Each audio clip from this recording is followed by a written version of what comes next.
How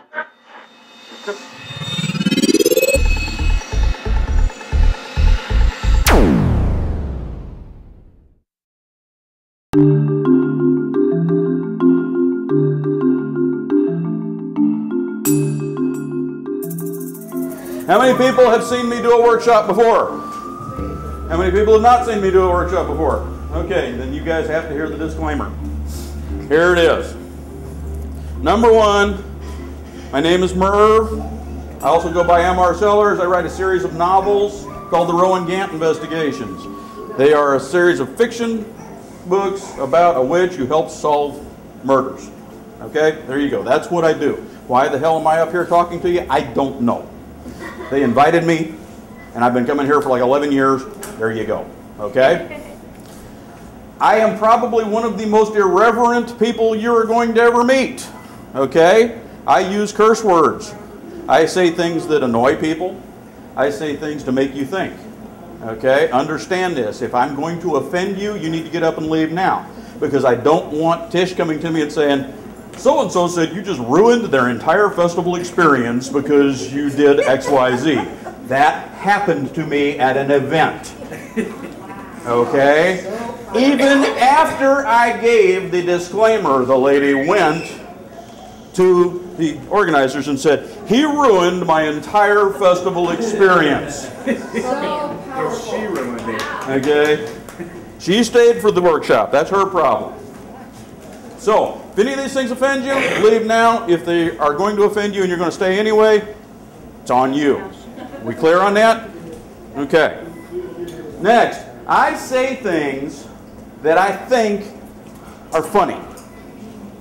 If I am convinced that they are funny, you should be convinced that they are funny too.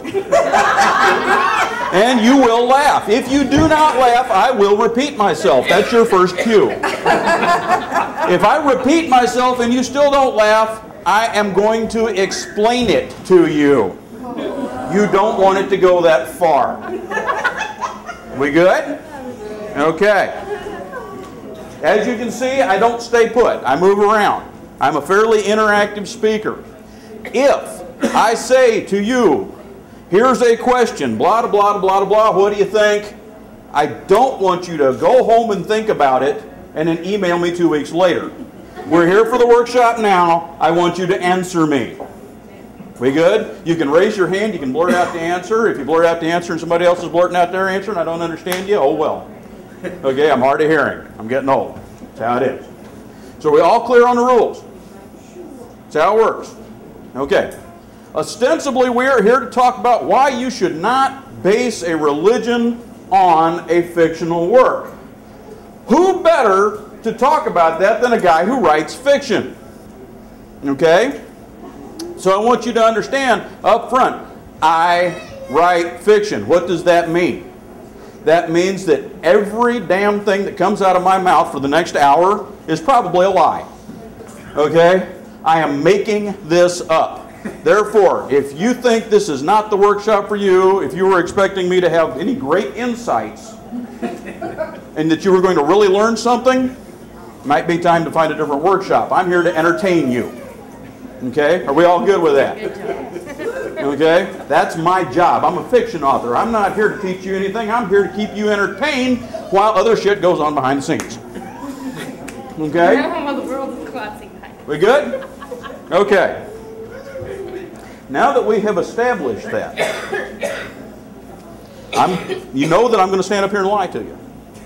So this is going to be a big discussion at some point where we talk about stuff and you disagree with me and I call you names and you call me names and then we're all done and everybody walks away thinking and hating me, but I've done my job because you're thinking. Okay? We good? I don't know why he's closing windows. Probably to raise the heat up on me, okay? That's possible, because I am loud. No. Okay. I'm going to tell you a story.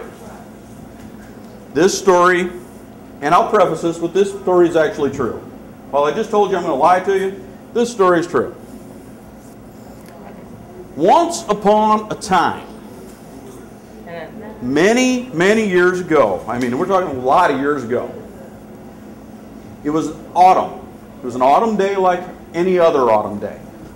There was this crisp, crisp chill in the air. The wind was blowing. The leaves on the trees were beautiful. They were changing into beautiful colors. And as you drove down the road, you saw all the beautifulness. And you saw the brown leaves falling and the wind blowing. And everything was wonderful. Now there was this little store in this little town, way off, nestled in this little place in autumn. And there was this guy sitting in this store behind the table. And he was signing books. He wrote books for a living. Okay? Everybody here with me? Have I bored you to death yet? Because I'm trying. Okay. There he sat signing books, and there was a lull. There were no people there to buy any books, and the guy was sad. Because when people bought books, he was able to feed his family. When they didn't buy books, he wasn't able to feed his family, and his wife beat him. Okay? So, there he sat, speaking with the owner of the establishment. When a brisk wind flew down the street, blowing leaves and trash, and it was a horrible whirlwind that came down through there, and suddenly the door of the front of this store flew open, as if by divine intervention. This door flies open, and there stands this little blonde woman with her hair flying everywhere and her eyes wild. And she's clutching a book. And she begins to run the length of this store. And she runs as fast as she can at the man who is sitting at the little card table to sign books. And the man begins to back away because he is now sore afraid. Okay? Here she comes, and the shop owner is pulling out an Uzi or something to stop this rampant little blonde woman as she screams through the store, and she runs up, coming to a halt before the card table, and she throws onto the card table a copy of the novel Harm None by this silly-ass bastard.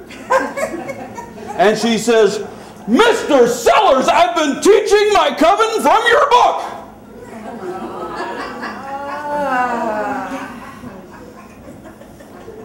And then he was really afraid.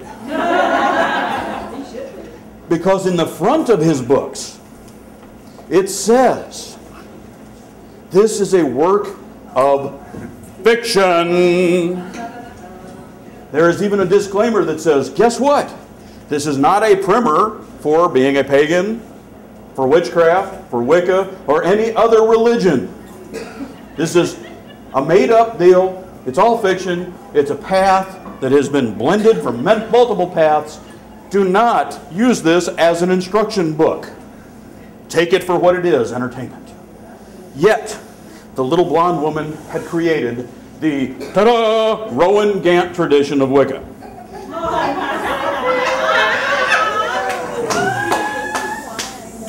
This is a true story. This is probably one of the few true things I will tell you today. This really and truly happened. This was many years ago. I signed the book. It was, and I discovered that she really was teaching her coven from my book. She had dog-eared pages. She had highlighted pages. She had written up a book of shadows using passages from my book. And I explained to her repeatedly, honey, it's a novel. Fiction. Do you understand what this is? Oh yeah, I get it. But we do this. No, sweetheart, you don't. There are no serial killers that you are tracking down. You are not having these episodes that my fictional witch does. No matter how much you meditate on it, and no matter whether you sleep with this book under your pillow, it doesn't matter, you aren't going to make this happen. It's fiction. Okay? Yet, there was a Rowan Gant tradition of Wicca, and I was their godhead. That's scary. That's really scary. That is very scary. Did I do what now? Did you properly explain what percentage that was copyright infringement? Yes, I actually did. Are you under that? Do what now? Are you in Wikipedia as that? I am not on Wikipedia as that because I've deleted a few entries over the years. But there you have a shining example of fiction becoming someone's reality and someone's religion just within the last 10 years. Okay? But we can take this back even further. Once upon a time, there was a guy. He didn't have a first name. He had a first initial. It was L. Okay? He did have a middle name. We'll just call him Ronnie. So Ronnie was sitting around with some friends, and he said, guess what? I'll make a bet with you. I think what we should do is see which one of us can create a religion and get some followers first. And then I get to sleep with your wife, or whatever the hell the bet was, you know, because they were a little weird. And they get this all together, and next thing you know, he writes a book. And it was a science fiction book. And you know what? They're one of the largest grossing religions out there. They got more money than anybody. They got more money than their own God. Okay? That's what they have done. They have brainwashed people into believing this and giving their money and so on and so forth. But it gets better. We can go all the way back to the beginning of time when we have absolutely no idea what happened. Okay? Was anybody in this room there? Okay? You really weren't? I'm pretty damn old, but I wasn't either. Okay? Unless I subscribe to various quantum physical theories that place me in all places and all times at the same instant. Okay? Therefore, theoretically, we are at the beginning of time and we are at the end of time and we're at the middle of time, we're all at the same time. Well, time keeps on slipping into the future. Shoot the children with the shoot. No, shoot. No.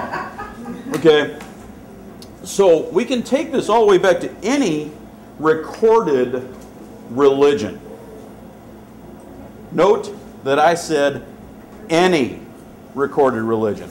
I am not going to pick on any particular religion here. I'm going to pick on all of them. The religions that y'all practice, the religion I practice, the religion people out there practice, the religion everybody in the world practices. Okay? How are they not based on fiction? Somebody explain it to me. This is where I ask you a question and you have to answer me.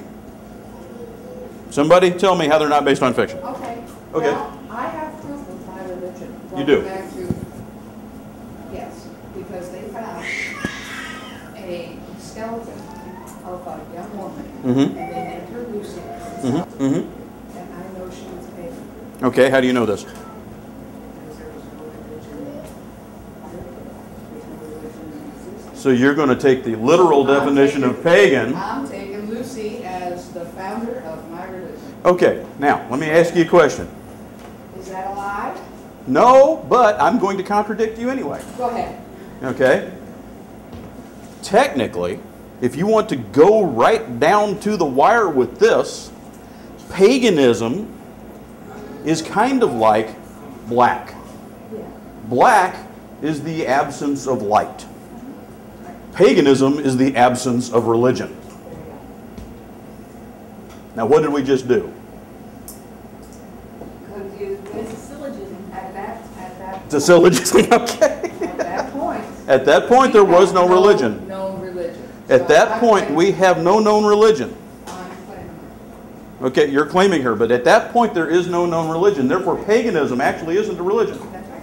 Paganism is not a religion. Paganism is a word that describes anybody who does not practice a certain set of religions. Okay? Doesn't mean that you practice a given religion.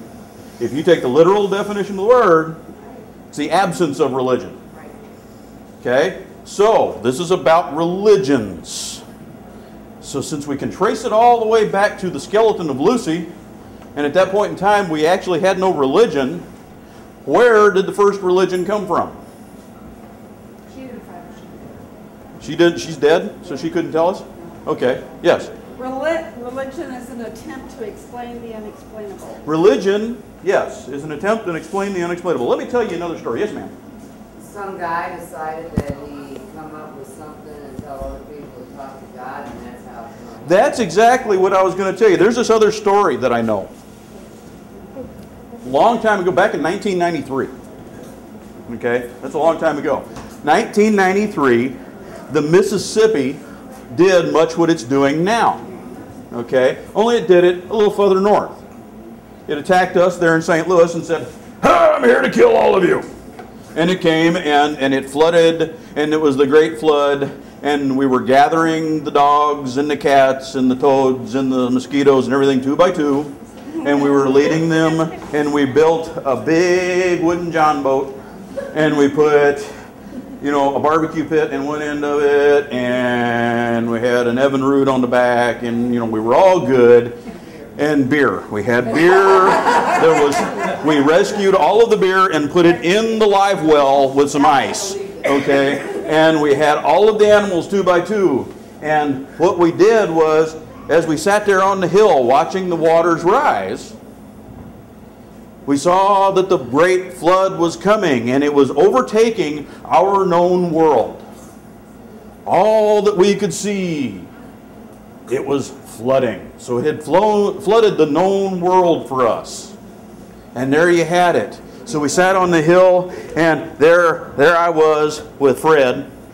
Fred's a friend of mine. Sometimes we call him Fred Durf because that's his name. And it reads the same backwards and forwards. That's why we call him that. So Fred was sitting next to me on this hill, and we looked out over all of this expanse of flood in all our known world, and he finished his beer, crushed that can on his head, spit, and said, "Well, what are we going to tell everybody that happened?" I thought about it a minute, and I said, "Here's what we're going to do. We're going to tell them that this guy told us to fill the john boat with beer, and that he was going to make it rain for 40 days and 40 nights and wait for the sewers to back up and flood us all out. And we're going to tell them that this guy's name was God. Because everybody will believe that. Because he's this great being who tells us what to do, and we do it. And it's going to become a story that people will repeat down the line. And it will become a religion. Okay? That was just one of the stories.